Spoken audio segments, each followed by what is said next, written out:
নমস্কার বন্ধুরা, আজকের ভিডিওতে আমরা জ্যৈষ্ঠ মাসের প্রতি মঙ্গলবার মঙ্গলচণ্ডী ব্রত ও পুজোর নিয়ম সম্পর্কে আলোচনা করব। মা মঙ্গলচণ্ডী দেবীর অশেষ কৃপা পেতে কমেন্ট বক্সে লিখুন জয় মা মঙ্গলচণ্ডী দেবীর জয়।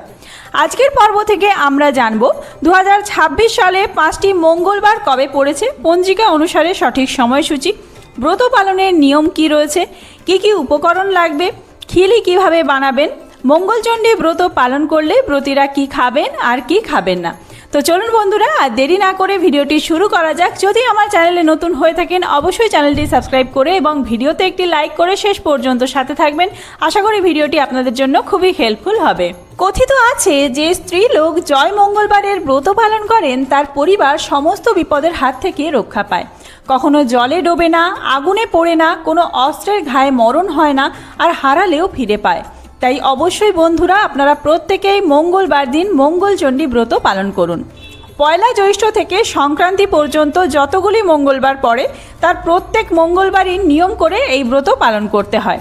সধবা, বিধবা, কুমারী প্রত্যেকে এই ব্রত পালন করতে পারেন। ব্রতের নিয়ম এবং উপকরণ কি কি রয়েছে তা আমরা অবশ্যই জানবো, তবে তার আগে জেনে নেওয়া যাক কোন কোন তারিখ জ্যৈষ্ঠ মাসের মঙ্গলবার দিন পড়েছে। চৌঠা জ্যৈষ্ঠ 19শে মে প্রথম মঙ্গলবার, 11ই জ্যৈষ্ঠ 26শে মে দ্বিতীয় মঙ্গলবার, তৃতীয় মঙ্গলবার পড়েছে 18ই জ্যৈষ্ঠ 2রা জুন চতুর্থ মঙ্গলবার, এবং এটি এই বছর জ্যৈষ্ঠ মাসের শেষ মঙ্গলবার 25শে জ্যৈষ্ঠ 9 জুন। এবার জেনে নেওয়া যাক ব্রতের প্রধান উপকরণ কি কি লাগছে। 17টি গোটা সুপারি, ধান, দূর্বা, ফল, বেলপাতা, ফুল, পৈতে, পাকা আম আর কাঁঠাল।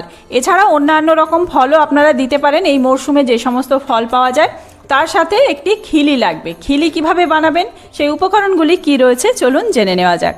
17টি তুলসী পাতা, 17টি আমন ধানের চাল, 17টি জব, 17টি মুগ কড়াই, 1 টুকরো কলা পাতায় মুড়ে খিলি তৈরি করতে হবে। এটি আপনারা বাড়ি থেকে তৈরি করে পুজো দিতে যাবেন। ওই সমস্ত উপকরণ, তার সাথে খিলি আর কিছুটা সন্দেশ দেবেন। এই সমস্ত উপকরণ দিয়ে আপনারা মায়ের কাছে মন্দিরে পুজো দিয়ে আসতে পারেন। আর যদি বাড়িতে পুজো করেন তাহলে শুদ্ধ বস্ত্র পরে প্রথমে স্নান করে নিয়ে ঠাকুরঘর পরিষ্কার করে নেবেন। তারপরে আপনারা প্রথমেই কিন্তু আলপনা দিয়ে নেবেন। আলপনায় অবশ্যই পদ্মফুল আঁকবেন এবং তার মাঝখানে কতগুলি ধান ছড়িয়ে নেবেন। তার উপর বসাতে হবে ঘট, একেই মঙ্গলচণ্ডীর ঘট বলা হয়। ওই ঘটেই আপনারা পুজো করবেন। যদি মায়া মঙ্গলচণ্ডীর ছবি বা মূর্তি থাকে সেটি বসাতে পারেন, অথবা এই ঘটে পুজো করলেও হবে। ওই ঘটের গায়ে সিঁদুর দিয়ে স্বস্তিক চিহ্ন এঁকে দিতে হবে। তারপর ঘটে জল ভর্তি করে তার উপর রাখতে হবে 2টি পান পাতা ও একটি কলা।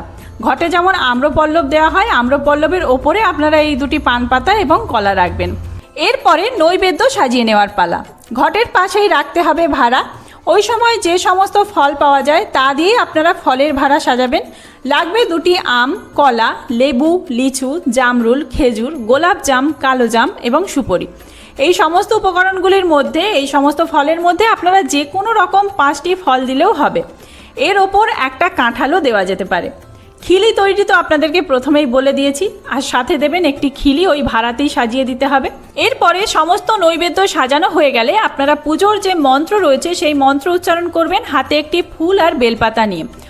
ওং হ্রিং মঙ্গলচণ্ডিকায় দেব্যই নমঃ। এই মন্ত্র 3 বার করে মনে মনে উচ্চারণ করে মায়ের চরণে ফুল আর বেলপাতা অর্পণ করবেন অথবা ঘটে অর্পণ করবেন। এরপরে প্রণাম মন্ত্র জপ করবেন।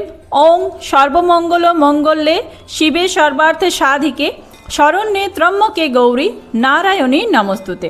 এই মন্ত্র উচ্চারণ করেও ফুল আর বেলপাতা ঘটে অর্পণ করবেন এবং এর পরবর্তীতে আপনারা ধূপ আর দীপ দেখিয়ে আরতি করবেন এবং আপনাদের পুজো সম্পন্ন হবে। পুজো সম্পন্ন হওয়ার পর আপনারা হাতে 3 গাছা দূর্বা নেবেন এবং একটি ফুল নেবেন, নিয়ে ব্রতকথা পাঠ করবেন অথবা ব্রতকথা শ্রবণ করবেন। তারপরে কিন্তু আপনারা জল খেতে পারবেন এবং খিলি খেয়ে উপবাস ভঙ্গ করবেন। প্রথমে খিলি খেয়ে তারপরে জল খাবেন। তবে মনে রাখবেন খিলি খাওয়ার সময় সেটি দাঁতে লাগানো যাবে না। কলার মধ্যে মেখে আপনাদেরকে গিলে খেতে হবে, কোনোভাবেই চেবানো যাবে না, ঘিঁটে খেতে হবে। পঞ্জিকা থেকে আপনাদের মঙ্গলচণ্ডীর ব্রতকথা দেখিয়ে দিলাম। আপনারা এই ব্রতকথা দেখে দেখে পাঠ করতে পারেন পুজোর দিনে। এছাড়াও আমি এই ব্রতকথা পাঠ করে শোনাবো, সেই ভিডিও খুব তাড়াতাড়ি আসছে। সবশেষে বলে রাখি, মঙ্গলচণ্ডী ব্রত পালন করলে ব্রতীরা কি খাবেন আর কি খাবেন না অবশ্যই ব্রতের আগের দিন নিরামিষ আহার গ্রহণ করবেন এবং যেই দিন ব্রত রয়েছে সেই দিনও কোনোভাবেই আমিষ আহার গ্রহণ করা যাবে না, নিরামিষ আহার গ্রহণ করতে হবে। ব্রতের যে ফল প্রসাদ রয়েছে, সন্দেশ রয়েছে, সমস্ত কিছুই খেতে পারবেন, তবে খিলি খেয়ে তারপরেই এই সমস্ত কিছু গ্রহণ করবেন।